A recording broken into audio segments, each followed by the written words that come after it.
My peace I give unto you.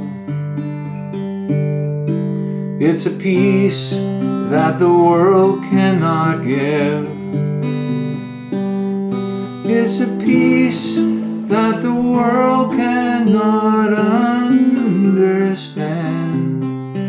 Peace to know, peace to live. My peace I give unto you. You know, that's a scripture verse turned into a song from the gospel. That Jesus wants to give us peace, but peace seems to be kind of elusive. And there seems to be a lot more conflict and a lot more tension and anger these days than there does peace. And this is even true among you and I and God's people, those of you that are watching, that in your day-to-day life and your culture that you're living in. So how do you deal with anger? I'm going to talk to you today, this short video, really, how anger can make fools of us all. How do you deal with it?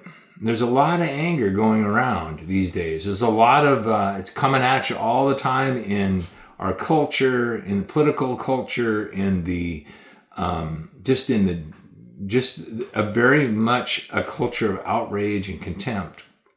Now, this Sunday in my class, for those of you that are close enough to make it, we will deal with this fully. And I want to thank, I know a lot of you watch this Calvin Talk, and maybe you can't come, or maybe you've been thinking about coming.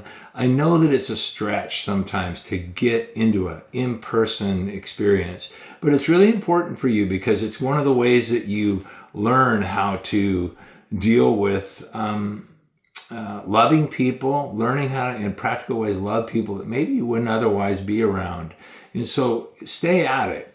Keep trying. It starts at 9:30. We have breakfast. We'll talk about this a little bit more. But one thing I want you to think about is just think about this question. What contributes to your level and reactions in anger?